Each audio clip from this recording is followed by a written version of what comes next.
Hi, this is EMK and you're watching EMK's Dose.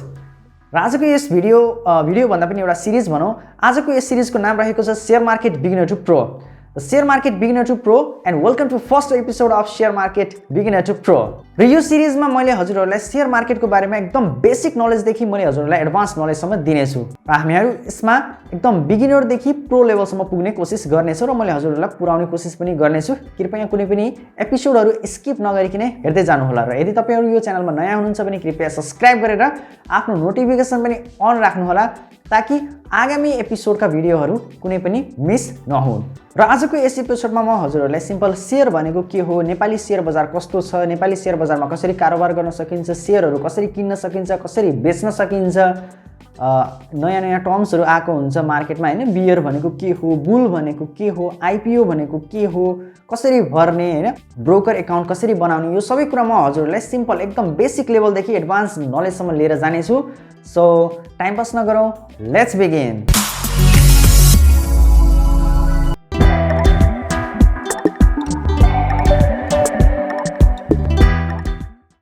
Share भनेको simple ownership.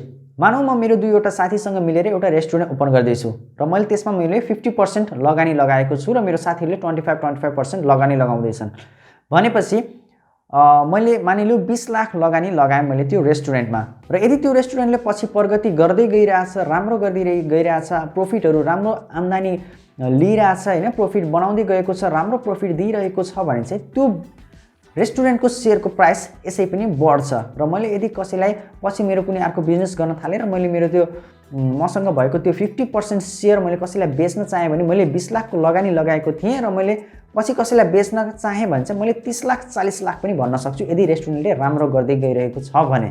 र यदि मेरो रेस्टुरेन्ट घाटामा छ, अब मलाई आफैलाई सम्हाल्न गाह्रो भइरहेको छ, लगानी लगाएको अब फस्ने होला जस्तो स्थिति छ भने चाहिँ मैले पछि घाटा लगाएर भए पनि 15 लाख 10 लाख सम्म पनि कोही ग्राहक पाए भने चाहिँ बेच्नलाई म आतुर हुन्छु, किनभने मलाई आफैलाई गाह्रो परिरहेको हुन सक्छ, त्यहाँ भाडा तिर्न पर्छ, यताउति तपाईको धेरै खर्चहरु हुन्छ, करहरु हुन्छ हैन। र यदि राम्रो भइराछ भने चाहिँ मैले शेयरको मूल्य बढाएर पनि बेच्न सक्छु, यानी कि 30 लाख 40 लाखमा पनि बेचेर मैले 10 15 लाख 20 लाख पनि नाफा लिन सक्छु।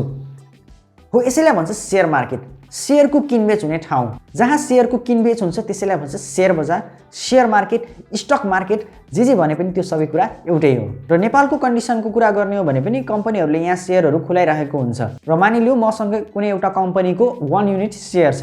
अब त्यो 1 युनिट शेयरको मूल्य बढ्ने कि घट्ने भन्ने त्यो कम्पनीको हातमा हुन्छ र यदि कम्पनीले राम्रो गर्दै गइरहेको छ, प्रगति गर्दै गइरहेको छ, राम्रो ठाउँमा पुगिरहेको छ भने चाहिँ मेरो पनि त्यो शेयरको भ्यालु पनि बढ्दै जान्छ। 100 रुपैयाँ थियो भने चाहिँ त्यसको भ्यालु 200 300 400 पनि पुग्न जान्छ। र यदि त्यो कम्पनी राम्रो छैन, अब प्रगति गर्न थालेको छैन, घाटामा छ हैन, लस भइरहेछ, कम्पनी मार्केट भ्यालु घटिरहेछ भने चाहिँ मेरो शेयरको पैसा पनि घट्दै गयो। तपाईको अब जति पनि हुन्छ घट्दै जान्छ, राम्रो गरेछ भने बढ्दै जान्छ, नराम्रो गरेको छ भने घट्दै जान्छ। त्यो मलाई डाइरेक्टली असर गर्छ। त्यसले जति धेरै लगानी लगायो त्यति धेरै फाइदा पनि हुन सक्छ, त्यति धेरै घाटा पनि लाग्न सक्छ। त्यसैले भन्छ शेयर मार्केटमा धेरै मान्छेहरुले एकदम कसैले एकदम धेरै पैसा पनि कमाएको हुन्छ र कसैले एकदम पैसा धेरै गुमाएको पनि हुन्छ।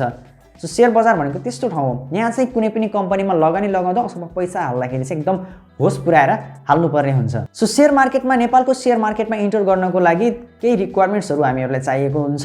जस्तै तपाईको बैंक अकाउन्ट भयो, डिम्याट अकाउन्ट भयो हैन, त्यसपछि मेरो शेयर अकाउन्ट भन्छ, टीएमएस अकाउन्ट भन्छ। यो अकाउन्टहरु के हो यसको बारेमा हामी नेक्स्ट एपिसोडमा कुरा गर्ने छौं। आज अलिकति भिडियो लामो भयो, सर्ट एन्ड स्वीट भिडियो बनाउन कोसिस गरिरहेको छु, तपाईहरुलाई हेर्दा पनि झ्याउ लाग्छ। सो आजको लागि यति नै। सो सब्स्क्राइब गरेर राख्नु होला। Take care, stay safe, by.